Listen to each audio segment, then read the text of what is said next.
The Alternative Digital. Real issues, real talk. Hi Rogers, can I ask you something? Shoot. What does corruption mean? Well, summarily, corruption is abuse of public power for personal gain or for the benefit of a group to which one owes allegiance. For example, when a public office is abused by an official accepting or soliciting a bribe. By the way, private people can be corrupt too, like bribing police officers to escape fines. Okay. So exactly how does that concern me? Well, do you pay taxes? I guess, yeah. What does that have to do with this? Everything. Because those taxes you pay are supposed to facilitate services you use, like water, electricity, roads construction, medicines in hospitals, name it. Okay, that is much bigger than I thought. But it can be stopped, right? Well, yes, it can, although it may not be as easy as it sounds. And here is the reason why. Corruption roots are grounded in our country's social, political, economic, bureaucratic traditions and policies. So, what has kept it going this long? I mean, why don't we stop it? Well, the main reason why it has been here for so long is because institutions are weak, either as a result of poorly defined ethical standards of public service, weak administrative and financial systems, or ineffective watchdog agencies. What can we do to stop it? At a national level, we must focus on strengthening the independence and effectiveness of public institutions that fight corruption. At a personal level, we must commit to never giving a bribe. I promise I'll never give a bribe. That's a great decision you have made. Me and you now have to spread this message to all our friends. If we all do our part, corruption will be no more. This message is brought to you by Alternative Digital.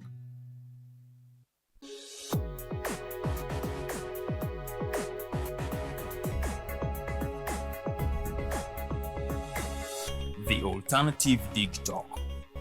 Real issues, real talk.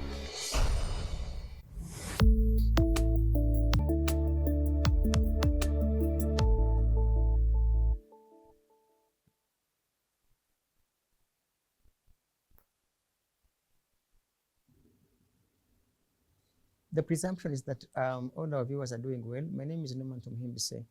Today, the 24th day of November 2025. We are here once again in our hotline show with two gentlemen, opinion leaders, and of course they have various responsibilities from where they come. And previously we missed Honorable Awich Pollar, but nonetheless we had Mr. Joseph Ochieno, who I don't want to say that he represented the ideas of Honorable Awich Pollar, but when it comes to the elderly point of view with how they see things, maybe not knowing the other he did. And I think just because we are running out of time, we have started late and we must apologize. I want to begin with Honorable Awich Pollar to say hello and straight away run to summarize how his week has been. And most likely he may not share with us why he wasn't with us previously, but who knows, he may. Maybe he was trying to continue strengthening their campaign of protecting the gains and or convincing other people to protect the gains. So Honorable Pollar, say hello to our viewers, the viewers of the hotline show, and then we shall proceed, sir.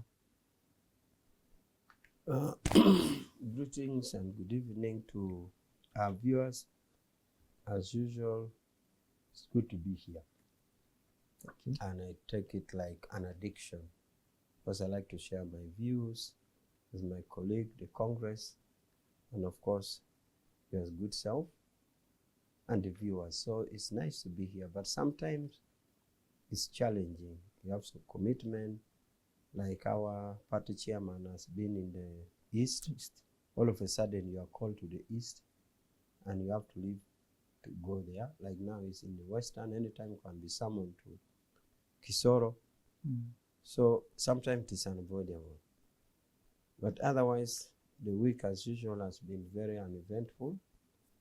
We ran normal routine in offices, and where meetings were held outside, we had to hold it and then keep the East. We have swept the East now up to River Nile.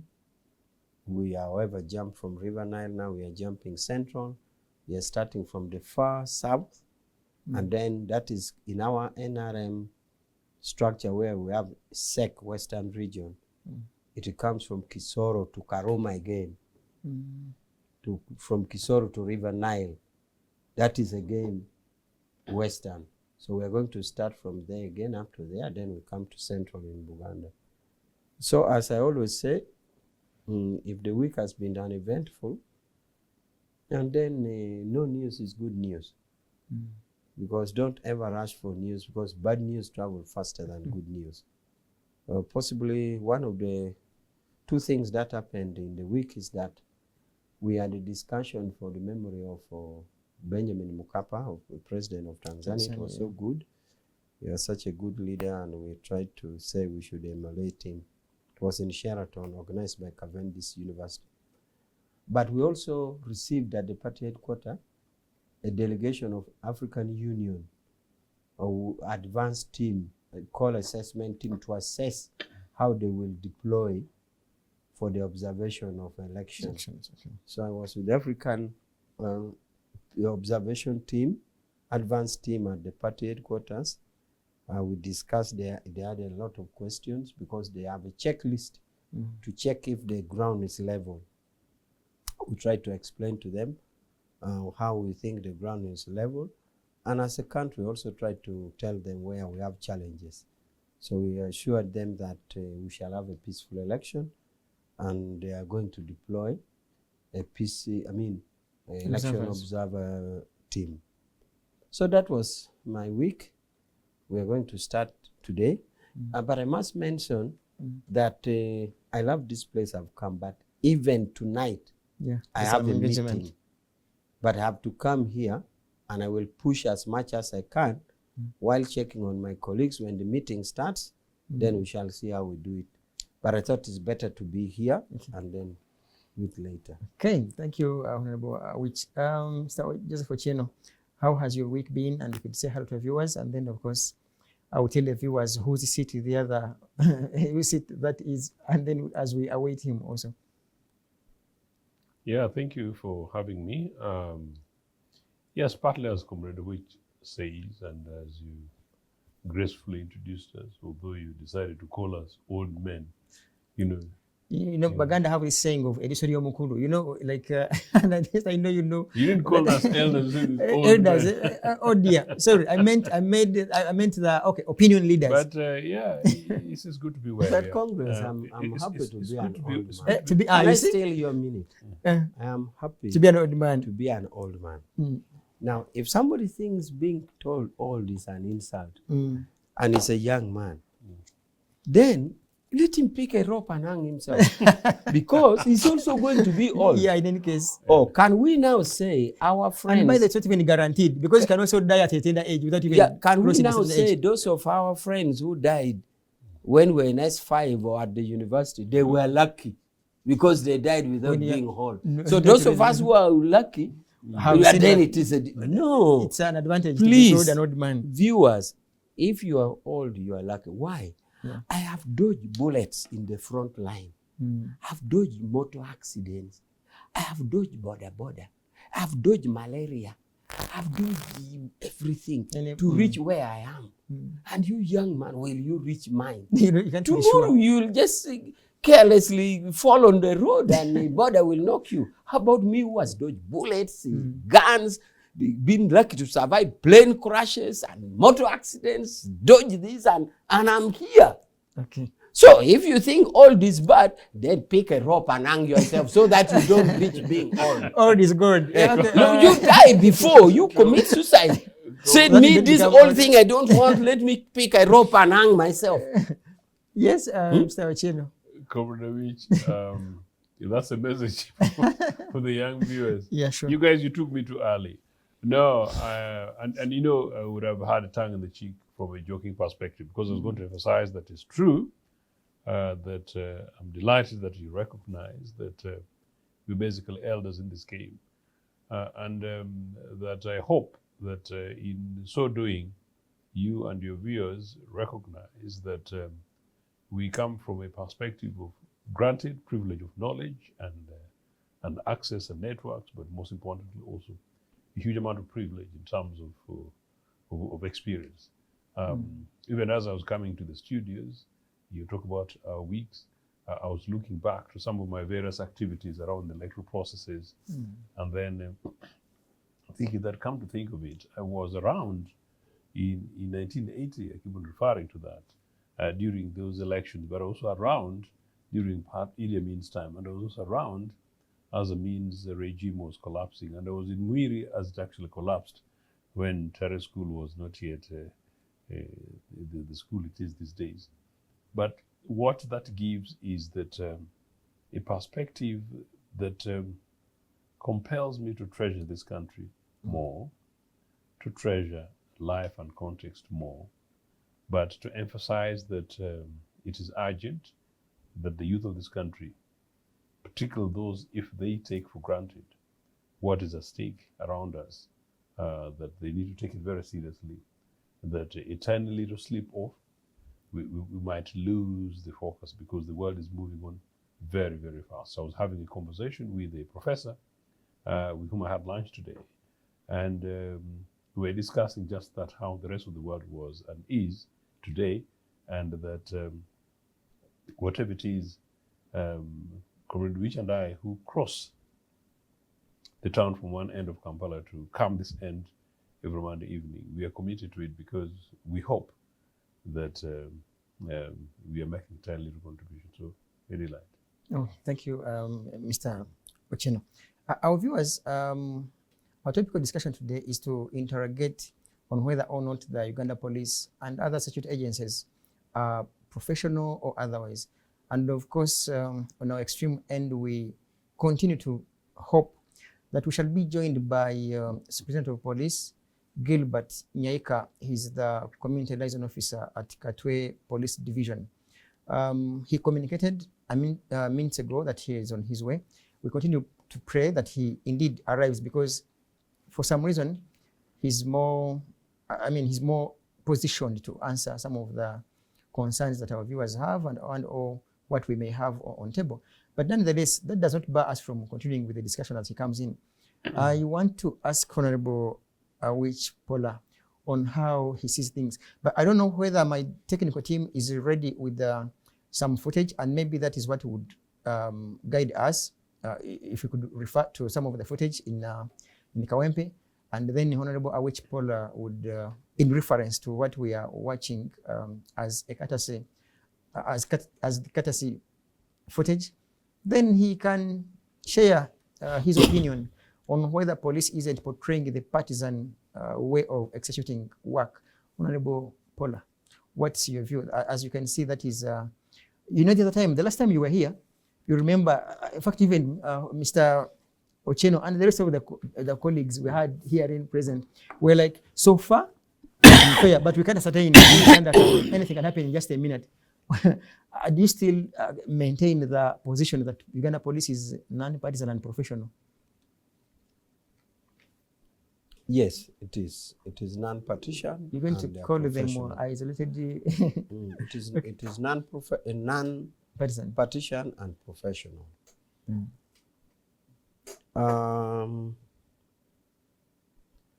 First of all, let me start, like I said, the African Union Observer Team were here.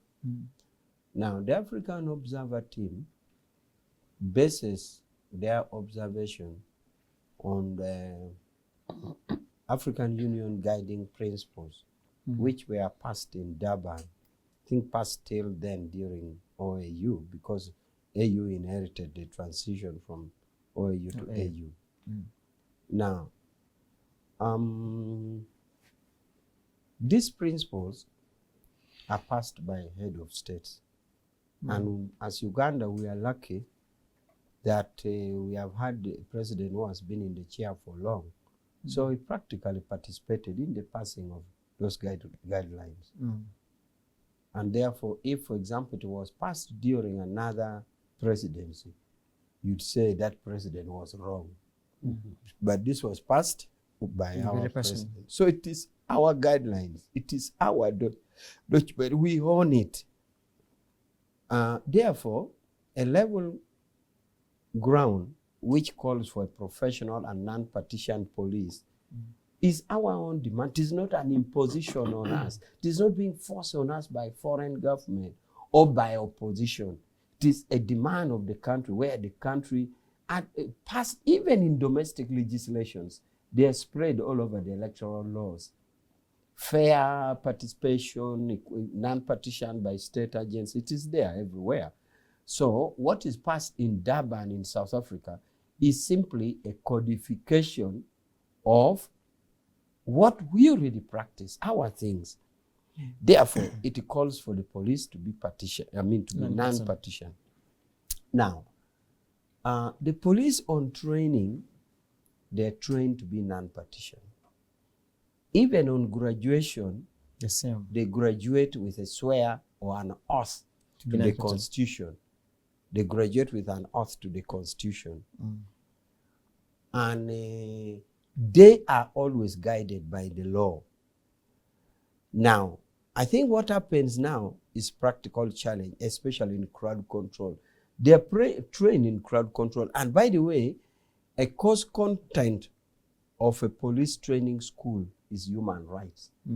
And this is a demand by United Nations. And United Nations ask government, do you put human rights training in this armed forces?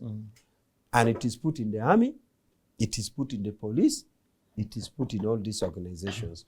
So these guys are trained with human rights.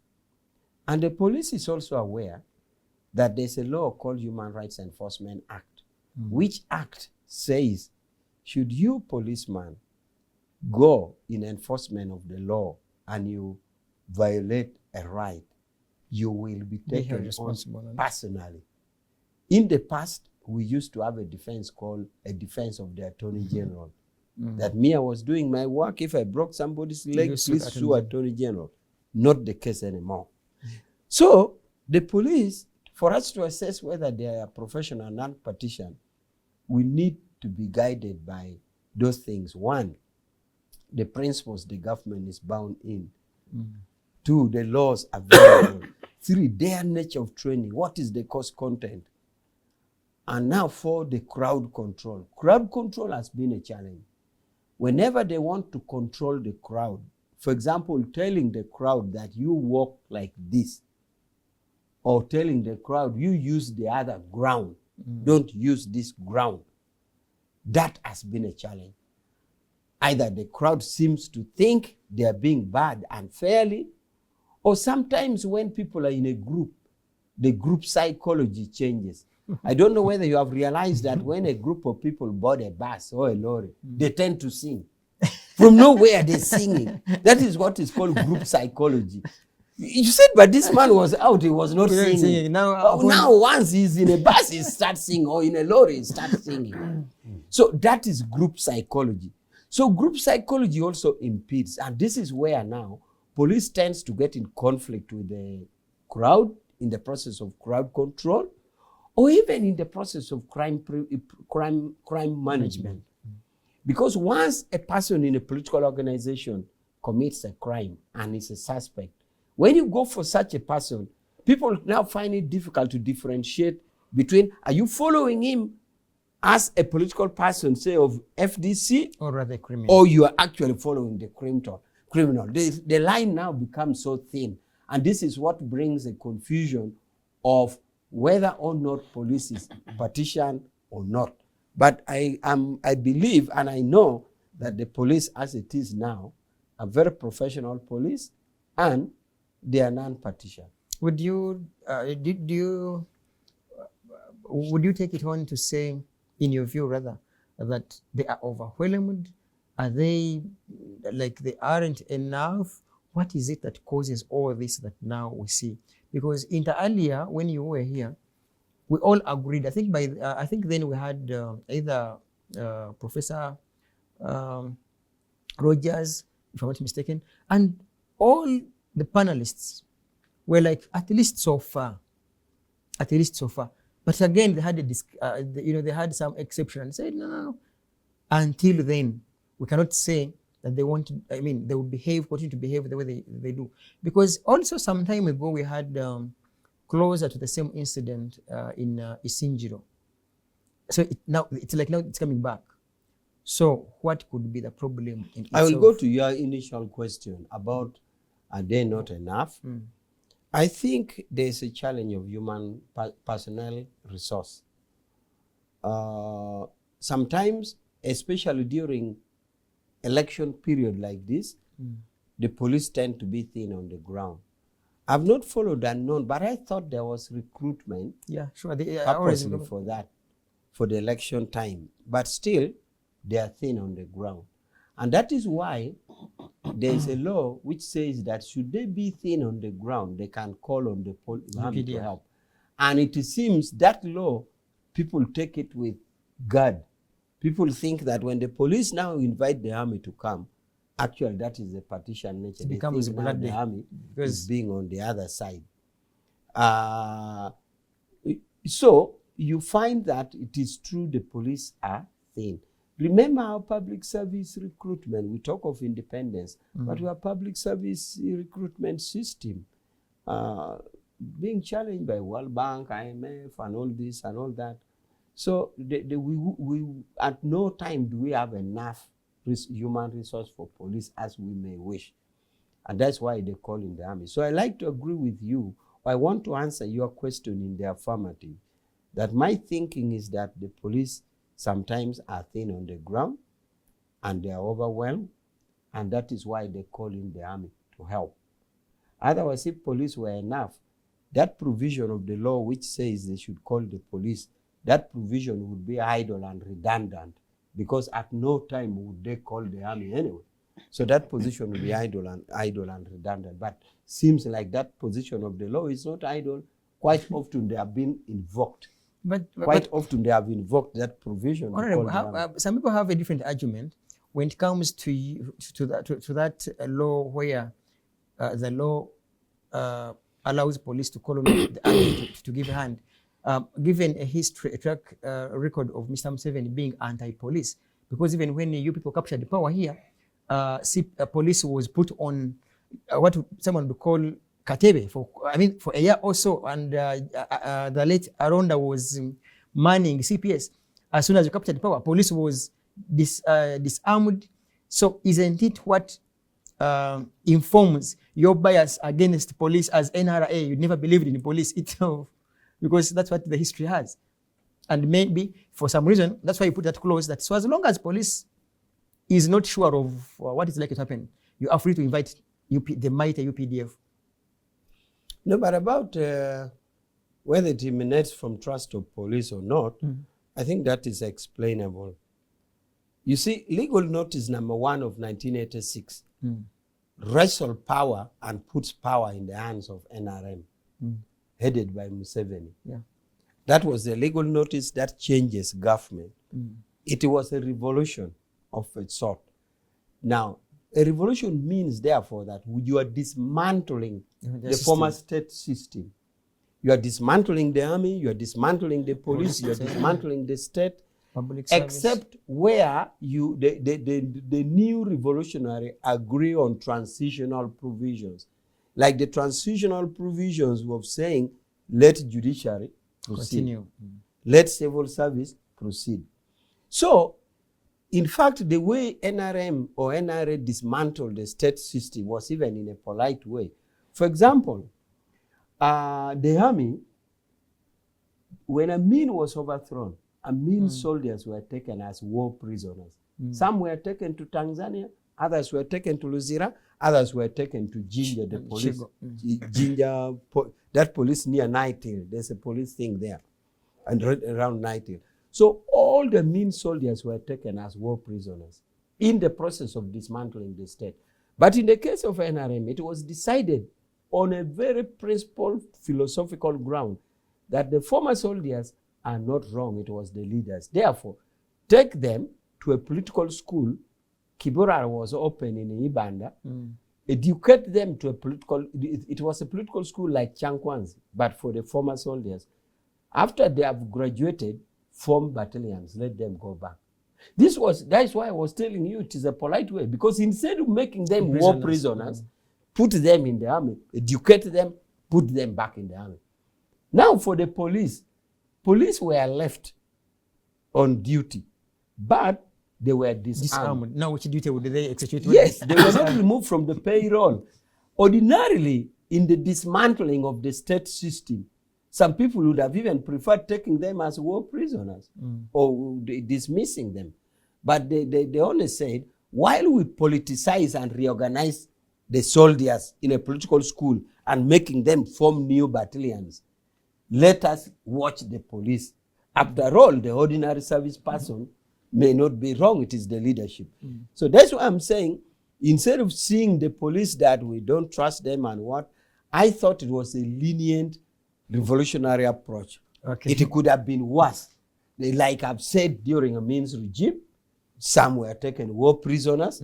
Here you're saying, no, you are not war prisoners.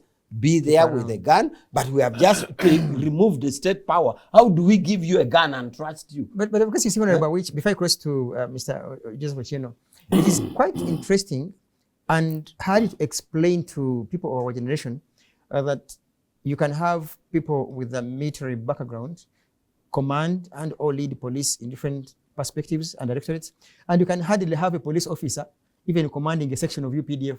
But of course, I don't know. No, but I can answer that briefly. I have a response. Police is law and order. UPDF. The army has a lot of combat technology Yeah, and combat thing. So the police wouldn't be in the position. By law and order, anybody can do it. Did you know that the IGP of South Africa, they picked a businesswoman, like you go to Chikubo. You go to Chikubo and pick Margaret and say, Margaret, you are the Come IGP. and be the IGP. Yes. South Africa did it. I think the current IGP. But you're not they learning, picked from Chikubo. you're not learning from them. For you, pick from UPDF. So You'll bring Magambo, you'll bring I'm demonstrating that anybody can be but not everybody can be law UPDF and office. order protection, but not everybody command can be in UPDF. the combat section. It can't. South Africa picked a woman from Chikubu. Let's cross to Mr. Ochieno. What do you have to say in response to what he has said? I've been telling you that this is an NRA regime. And when the police officer lands here, you know, Yeah, sure. it's a confirmation. We just need to have. You guys say Ochieno talks too much. They are also No. okay. Some people say that also police is under capture, but maybe you will respond. No, not under capture. It's NRA police. So when I say that is I say that's Ochieno people. No, NRA Comrade just said it. That these guys broke the thing and started their own thing. Comrade, which actually, I hope you're referring to Idi Amin's, but not the 1979 Liberation War, because that is true that certain soldiers who were suspected to have been close to Idi Amin and part of the command and control systems, some of them were detained, Luzirad, but a number of others were basically merely screened, you know, and reoriented as it would happen. But as far as the police was concerned, no such thing ever happened. And so we now learn very, very critically that 40 years ago, there was indeed a fundamental change. And it was a change from a government, a normal government, as you know, to a complete system that believed in nothing else but doing things the NRA way. Comrade Awich seems to suggest that because police officers and the military indeed get formal training, including on human rights, that in itself is an explanation of the reasons why possibly we should be discussing this topic. No, we are saying that of course these guys get the trainings, and in any case, what happens? What happens to the content they get from that? Well, if these guys go ahead and get training on crowd control, community policing, public relations, and indeed, in this case, human rights, why do they behave in the manner in which they do, particularly police officers? And I think that's really the point. No, unfortunately, I have been involved with the police, both in Uganda and elsewhere, and I've told this program again and again, and other programs, that I have been involved in demonstrations.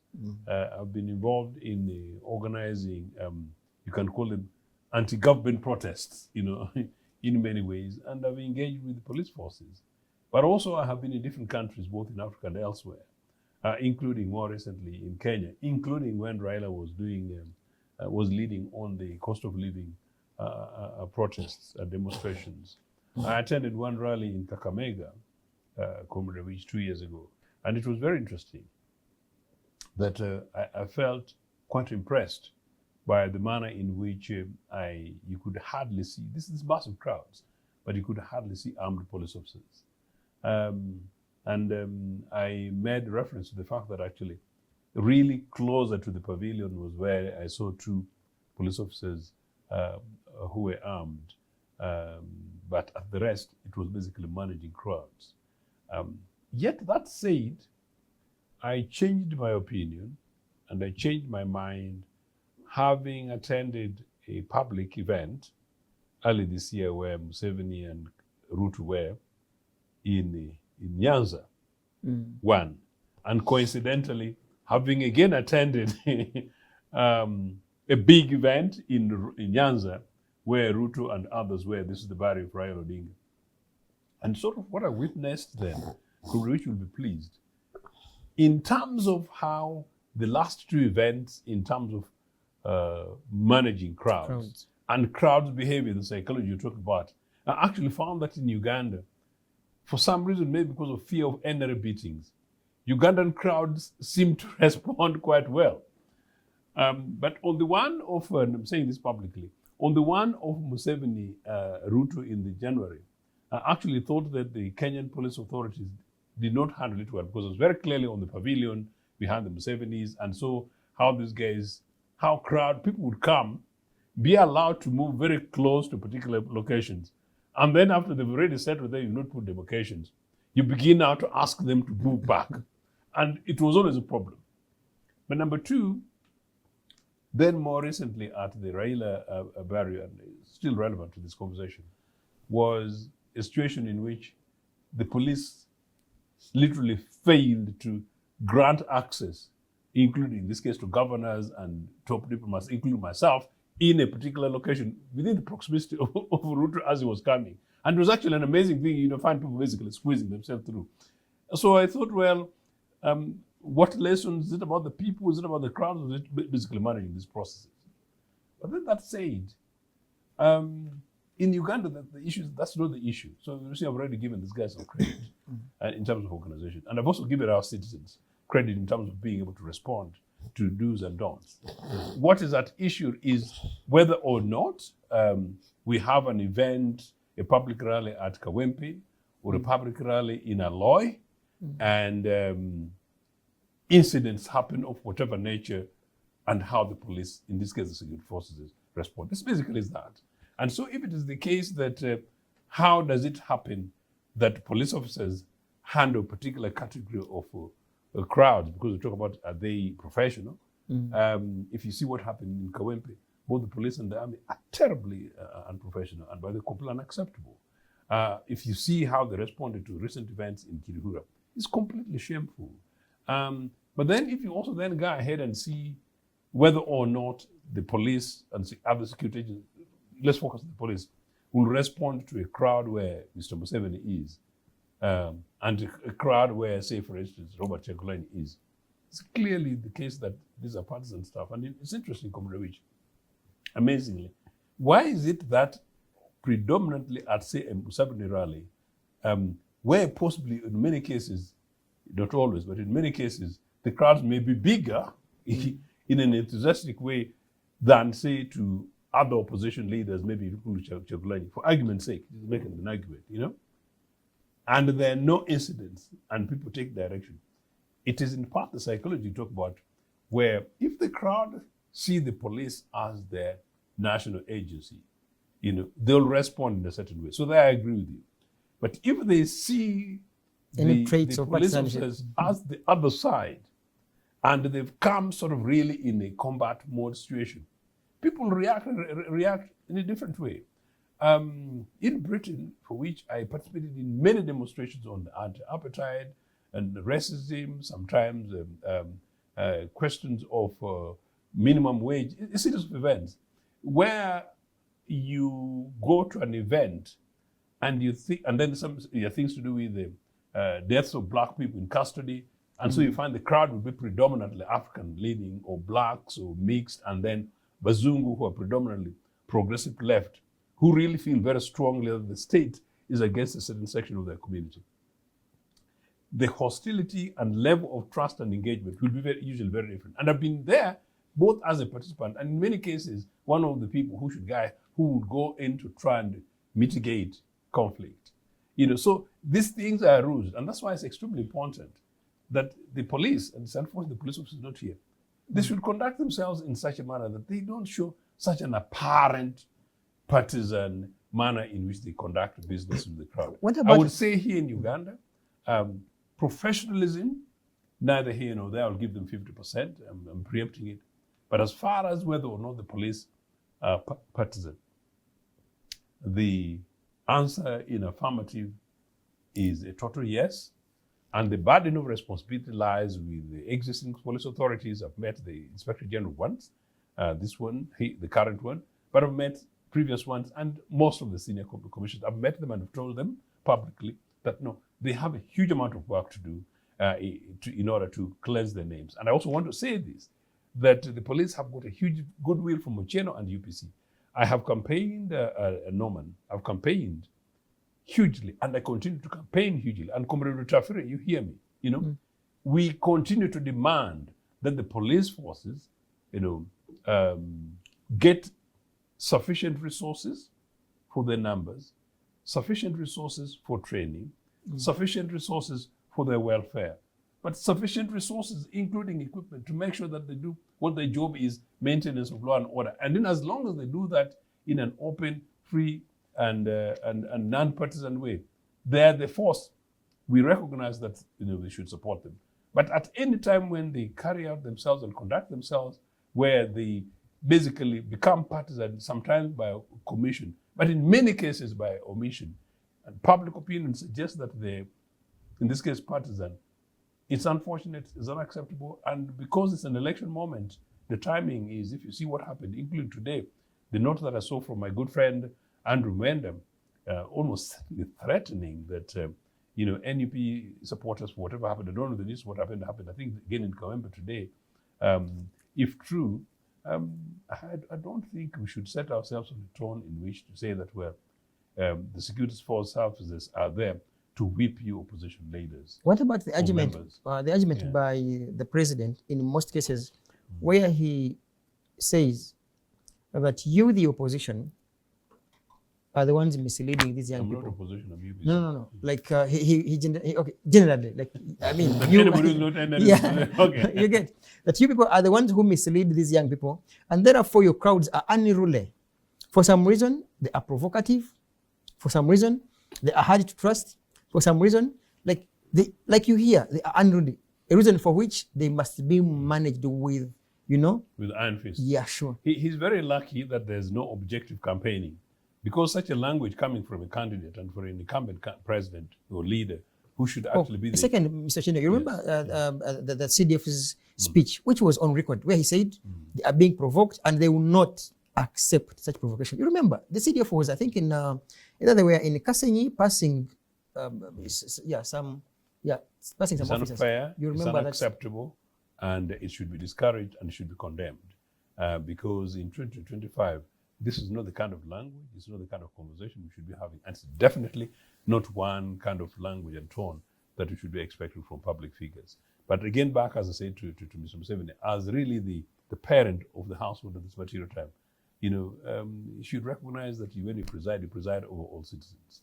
And so even when you warn with caution. So we expect our people to behave well. But, if you break the law, security agencies or the law will take its course. In which case, then you recognize that there are people in NRA, and many commonly in the last, in fact, couple of weeks, NRA guys, in terms of their crowds in some of their spaces, have conducted themselves terribly unacceptably, just like any other crowd from other political parties. And the community, in a way, was also right, that where there's a crowd, and again, as I said, I've been part of it, where there's a crowd, does not matter which political organization, events and situations will rise. They will always be in the odd man out. But that is the one that I've always told police authorities, that is where their training comes. When you face, in this case, an unruly or an angry opposition activist, including one who is provocative, your first job is to manage the situation rather than to escalate it. And that should be a commonsensical part of the training. Isn't that part of the management by tear gassing them, dispersing them? I don't think tear gassing tear gassing should be the act of last resort. How else? Tear gassing should be the act of last resort. When massively threatened, maybe discharge of firearms possibly up in the air, as you know, use of firearms, against any human person in such a situation, as I said, a future UPC government. But no, get me, this is important. A future UPC government would ban the use of live firearms. And where a firearm has been discharged, I know it happens in many democracies, a future UPC government where live firearms has been discharged, there must be a formal police complaints process. So that somebody takes responsibility, whether it's the police authorities, if not the police authorities, what are the circumstances leading to that? You know what? No, man. In 2025, the majority of our citizens are young people. The world is moving far. We need to move away from violence. We need to move towards a knowledge economy. We need to move towards a world in which the alternative way of living is civil, open and progressive and open-minded, and one which is not confrontational. And to do so, leadership must be provided for. And in any case, I'm saying that violence and armed violence should not really be the art of any sensible government, particularly a struggling African economy, African government that is seeking to catch up with the rest of the world. You see, Mr. Ochieno, there is this for you before I come to Honorable Awich and then go into break. You have, let's say 100,000 citizens. Yeah. Let's say. And I've participated in a rally in which there are those, yes. Yeah, sure. And you have, let's say, 1,000 also police officers. That's an interesting point, yes. Yeah, tell me how best would you have managed such a crowd in the event that it intends to commit some crime without tear gassing them like they did? Thank you for raising that. In fact, again, I've told police officers, the numbers game usually is not the case. Because as I said, I have personally led a campaign, a rally, in which there are more than, say, let me use the number, 300 people, because I've managed that. Yes. Civilized. We don't want to compare them with Ugandan. No. They will have been predominantly Ugandan. And what I mean, Honorable Awich, sorry, Honorable Ochieno, yeah. like if you were leading some demonstration in the UK, the level of civility amongst the citizens of UK vis-a-vis unemployed young people in Kawempe, like we must be realistic with what is on the ground. How do you manage the two? Thank you for raising that. You have now willingly suggested that the citizens of Kawempe are different from the citizens of UK. Definitely, so tomorrow we should not cry racism. Unfortunately, I've got bad news for you. The first big demonstration that I actually led, two demonstrations. Okay, in fact, both of them I did. I deputized two demonstrations from Makerere University. One was when the Boers, these apartheid Boers, killed Samora Machel. I've told you in these programs. We led from Makerere into City Square and back, Another one, for which I was again a deputy lead, was one in which when America hit Benghazi, when Gaddafi's child was killed. I was a party to that. And as I said, for the Gaddafi's one, I did it as a matter of principle because at the time, I have very strong views against Gaddafi because I know Gaddafi is a terrible dictator, who aided Amin, but of course some Ugandans lose about this thing. So you see what I'm saying? So we've done it here in Uganda, and those were actually hundreds and hundreds of genuinely very angry Ugandan students. Unlike these days where young Ugandans don't understand, you need to understand me properly. These things, imperialism versus the others. My generation of youth had very strong views about imperialism, global north, and the exploitation of Africa and African independence and identity. So we're very, very protective about it. So a crowd from Makerere joined by Chambogo and other spaces at the time, guys were very angry, but we did it without violence. Number two was that of Samora Machel. Yes, that was, we believed it was imperialism together with the apartheid, against a liberation struggle, Samora Machel here. Again, you'll find a crowd of very angry people. So that is here in Uganda. Now, if you are saying that the crowd in Kawempe are different from, I was telling the predominant majority of those who normally be African crowds. And then we now need to ask ourselves, what's the conversation? Why is it that those crowds will be different? It's part of what I was trying to tell earlier. The burden of responsibility must now lie with the state. Meaning, I don't think the question is unemployment. The issue is mistrust, you know, community policing and tal. But I was trying to build the case, and again, I told police authorities that the best way to deal with these guys, we knew they're going to be violent. That is intelligence-led policing. You know, so you don't preemptively say that we know they're going to be unruly, you begin breaking their legs. No, you in many cases actually mitigate them. Sometimes you put people to help to neutralize them. So if your drive is to support society rather than to manage and to enjoy conflict. Of course, recently this is an important one where I'm told that Mr. Muhoozi discovered that some people, you know, is it alleged, you know, faked bomb incidents in order to make money. So if you're moving away from that. So no, I don't think it's the issue. So you know, as long as there's public opinion where people believe that the police are their police, the army are their army, 100,000 Ugandans marching, say from gathering, say from Lugogo, and they're coming to Kololo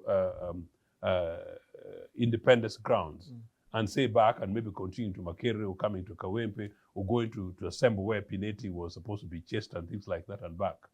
There is nothing that stops police officers leading the way, opening the way for them, and basically just supervising together with the people from the Red Cross to and fro and nothing else.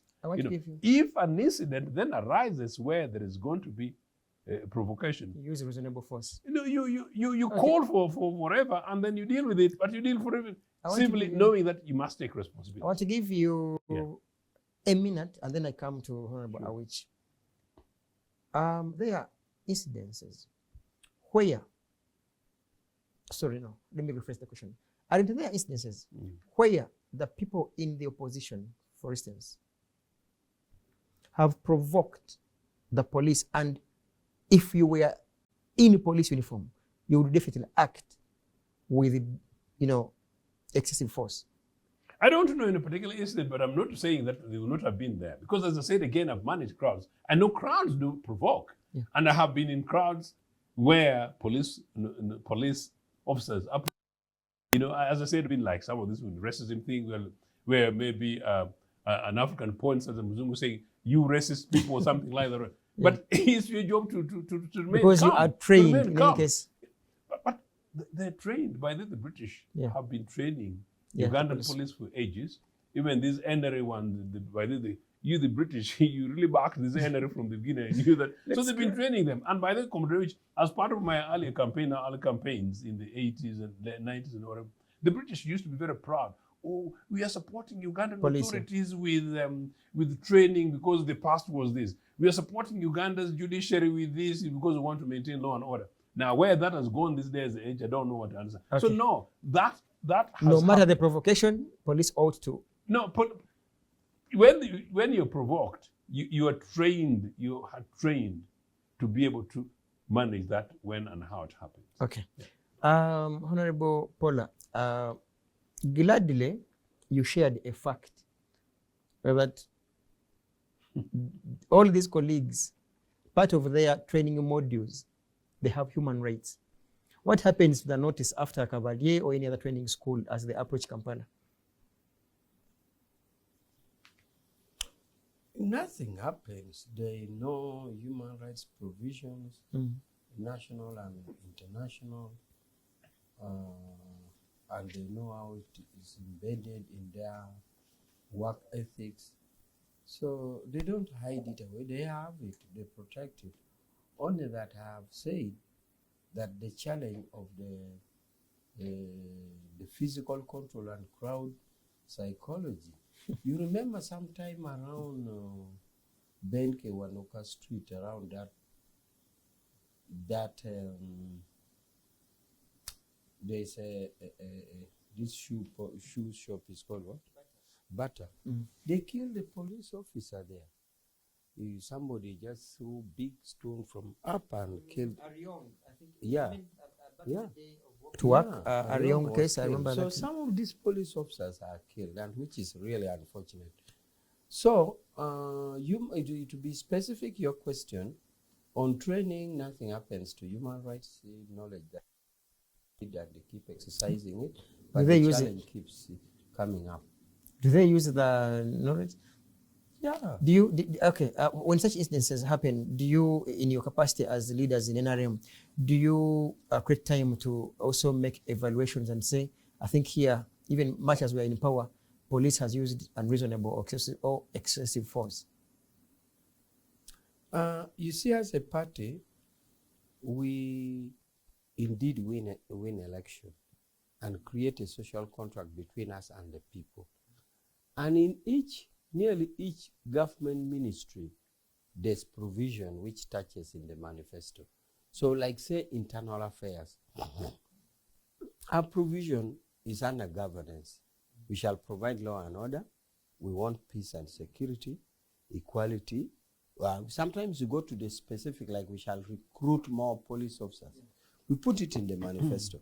So when we do that, we then leave the appointing authority to look for a competent minister to run those manifestos.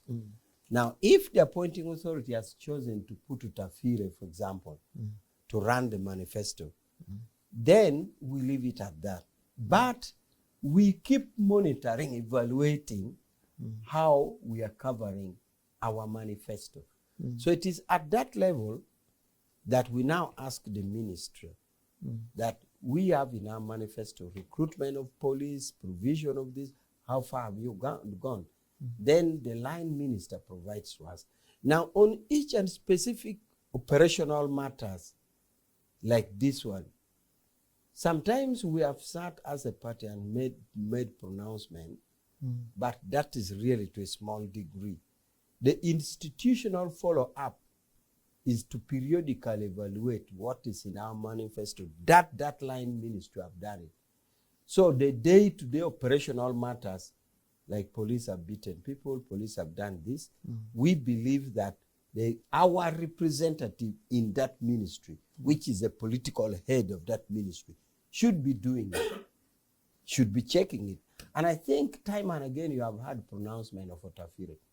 And being a line minister, he has power to call What them happens? to order. Because honestly speaking, if there is one person that for some reason, some citizens would, thank for his words. Of course, of late. Yeah, he was at the Uganda Law Society, I do not know. Some people are like, maybe he's also playing some other politics. What happens after he has spoken? Because it's as if to many, yes, it is, after he has lamented, as Mr. Ochieno puts it right.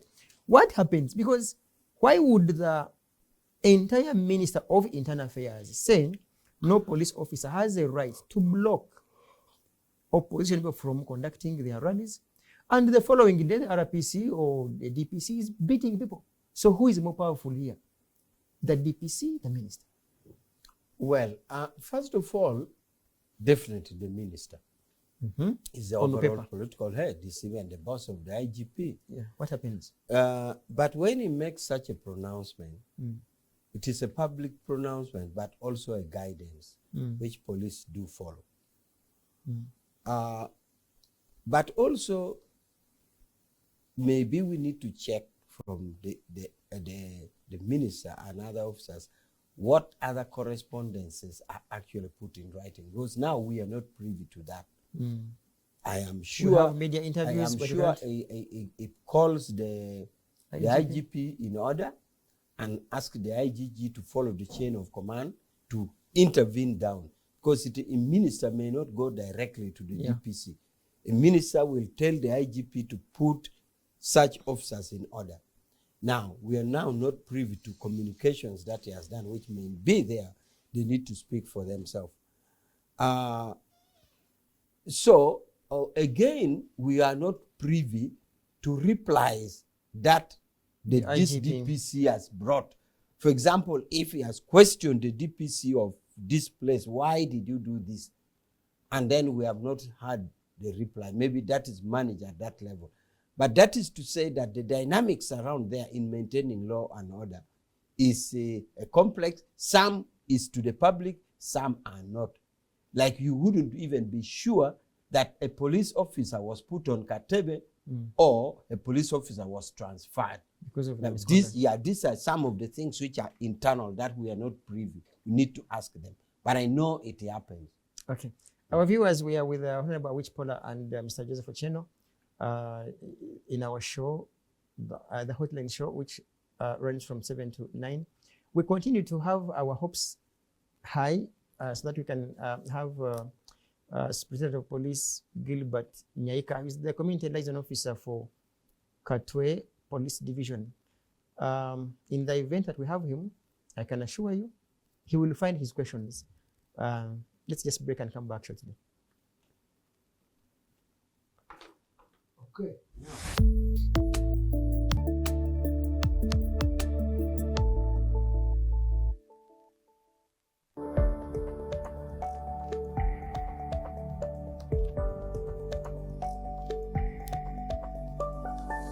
The Alternative Digitalk.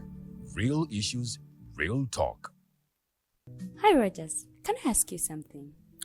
Shoot. What does corruption mean? Well, summarily, corruption is abuse of public power for personal gain or for the benefit of a group to which one owes allegiance. For example, when a public office is abused by an official accepting or soliciting a bribe. By the way, private people can be corrupt too, like bribing police officers to escape fines. Okay. So exactly how does that concern me? Well, do you pay taxes? I guess, yeah. What does that have to do with this? Everything. Because those taxes you pay are supposed to facilitate services you use, like water, electricity, roads construction, medicines in hospitals, name it. Okay, that is much bigger than I thought. But it can be stopped, right? Well, yes, it can. Although it may not be as easy as it sounds. And here is the reason why. Corruption roots are grounded in our country's social, political, economic, bureaucratic traditions and policies. So, what has kept it going this long? I mean, why don't we stop it? Well, the main reason why it has been here for so long is because institutions are weak, either as a result of poorly defined ethical standards of public service, weak administrative and financial systems, or ineffective watchdog agencies. What can we do to stop it? At a national level, we must focus on strengthening the independence and effectiveness of public institutions that fight corruption. At a personal level, we must commit to never giving a bribe. I promise.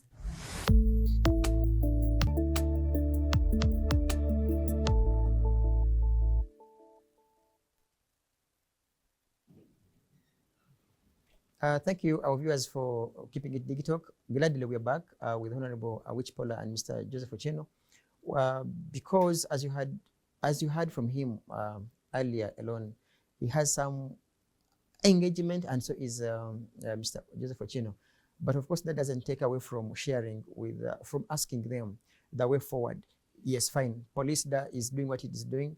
Honorable Awich Pollar continues to say they aren't partisan, they are professional, they are taught human rights, to mention but a few. I will not begin with him. I will begin with Mr. Joseph Ochieno, because before we went into a break, we had Honorable Awich Pollar, and of course he was giving us his stand.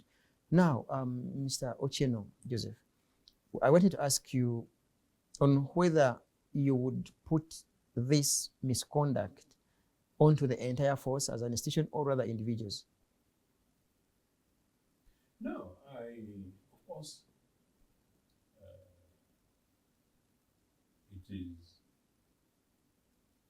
will be that individuals will behave in circumstances.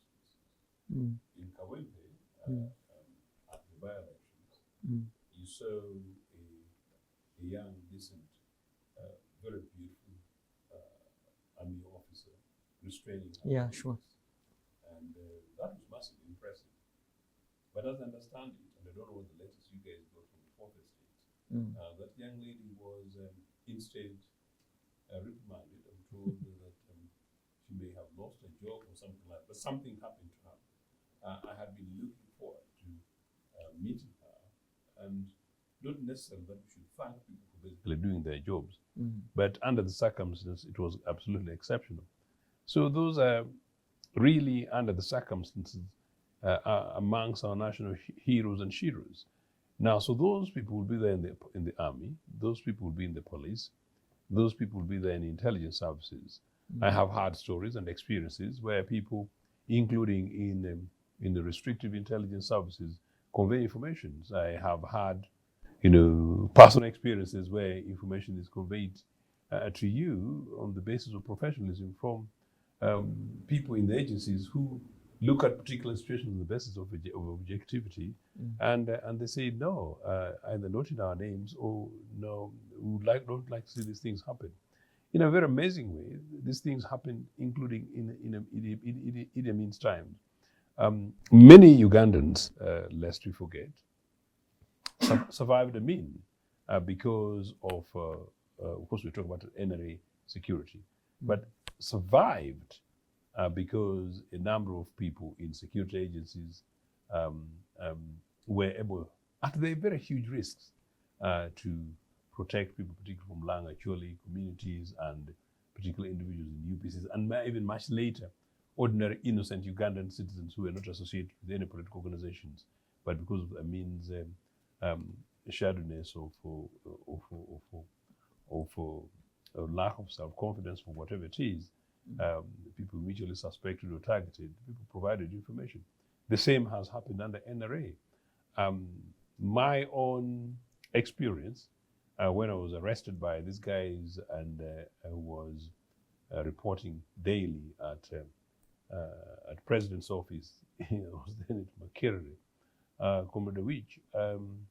One of the last times I was reporting to President's office, somebody, a driver, and without prejudice because of this terrible Ugandan identity politics which we must kill, was a driver from a Bantu community, stopped me and actually not stopped me because I was going to President's office, and he was in the Mercedes-Benz black Mercedes, and he told me, what are you still doing here? This is a draft paragraph under NRA in my memoirs to be. So there will always be people for various reasons. Fast forward to today, the vast majority of people in security services are genuinely very decent people. Amazingly, last month on my way here, one of those days where I'd left early in order to arrive early, and the Google Maps, extend the conversation, had taken me the other way via Makerere and the other end of Makerere, and is it that Nakulemi, the Kabaka's place? So I, in error, took a wrong turn at, I think, that road, the flyover was over the clock tower because of a vehicle in front of me. And so when I was coming back to join the Sambe junction, the police officer saw me and actually pulled me. And quite rightly, he did so. So this police officer, senior police officer actually, I think a single star officer, said, "Oh, now what do you do?" Then I told him that actually this is the mistake. That police officer told me that one, I did not protest and I was very decent to him, but at the same time he also recognized me. But most importantly, he said the way the road signage had been put and was wrong, and many people get faulted on that. And then he extended the conversation to say that unfortunately, when some of these things are done, Comrade Awich, that there is insufficient consultation. Now again, I've worked in local government. What normally would happen is that local police, because police are responsible for traffic management, get engaged, including usually when the local authorities want to decide, maybe do we make this a one-way turning or things like that. So police determine because that's the expertise. So you see that, look, when these things were being done, we as police officers were not consulted. And these things have actually been terribly done. They are brought on ground to implement something they weren't part of. But you know what, maybe I don't want to push this close to this guy. This police officer started telling me of the badness of systems, including the errors in government, the corruption in government, and then the corruption partly in the police services. And he was telling me that I pity you politicians. This is for the record. You know, I pity you politicians. But the guy was insisting these things have got to change. That's an amazing thing. I hope to meet this officer again. What was happening is here. But you here see, this just the other month, a senior police officer who's completely committed to his job. He may have been talking to impress me because he now knew me.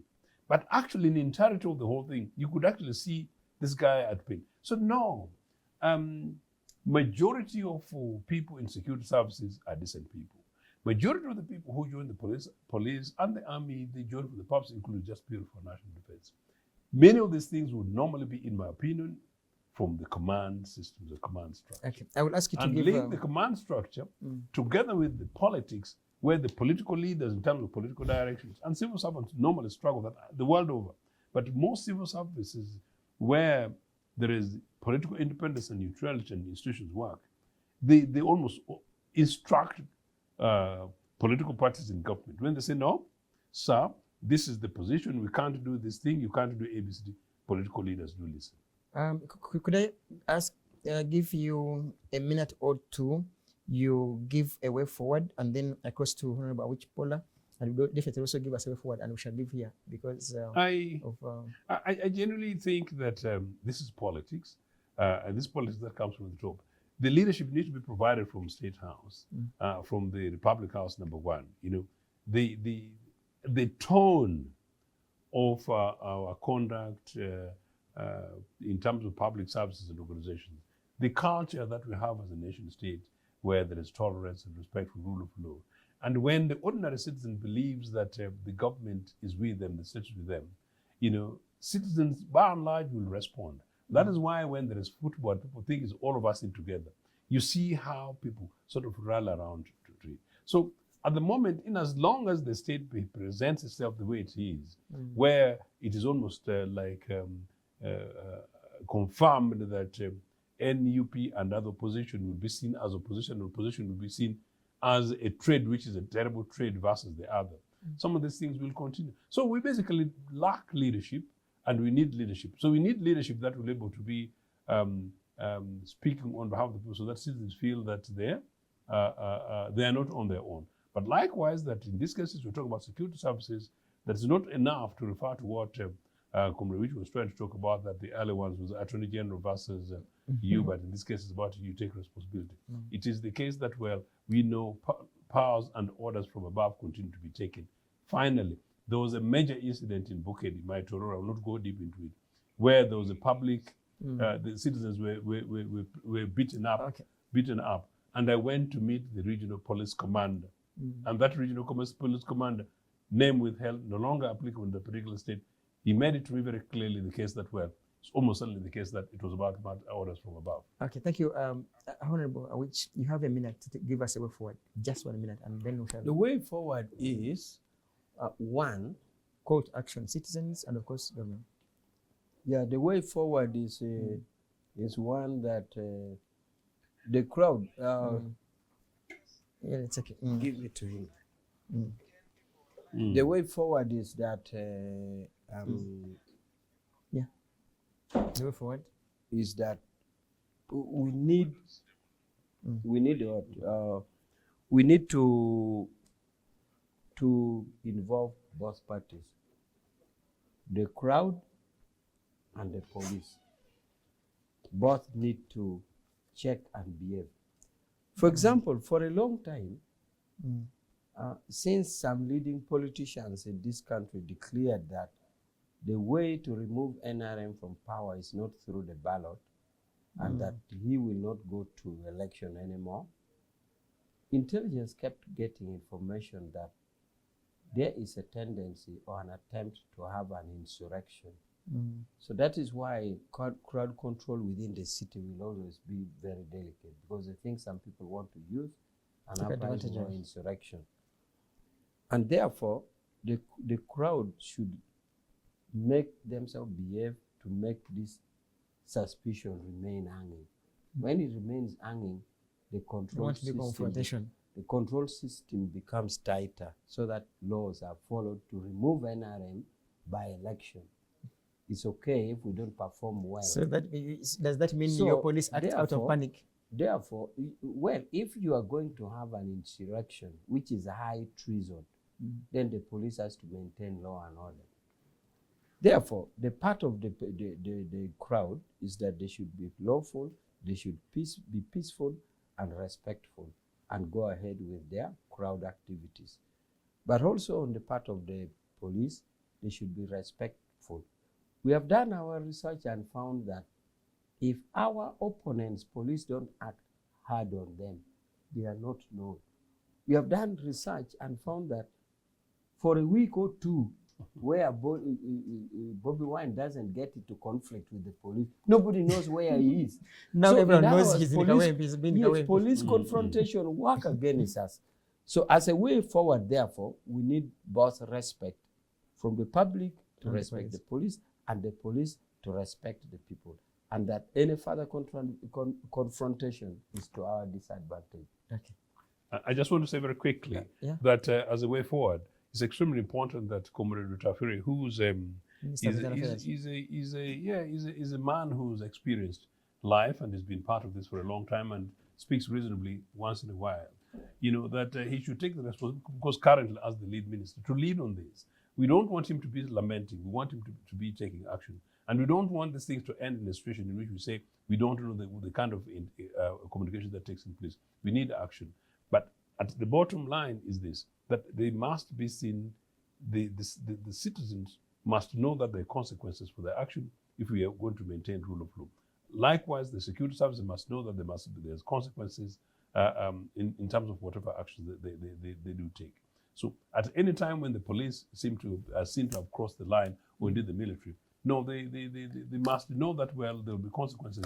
And if we are demanding consequences, those actions should be taking place. But I can tell you that citizens ordinarily, when they're involved in these things, they know that if they cross the line unreasonably, action will be taken against them. Okay, our viewers, because of the unforeseen issues, we will cut this short, and of course, catch you up tomorrow, where my other colleague will host Commissioner Fred Bamwine, a commissioner in the President's office, to share some other information in regards to the topical discussion as shared on our poster. Catch you tomorrow, and we have just had to go shortly.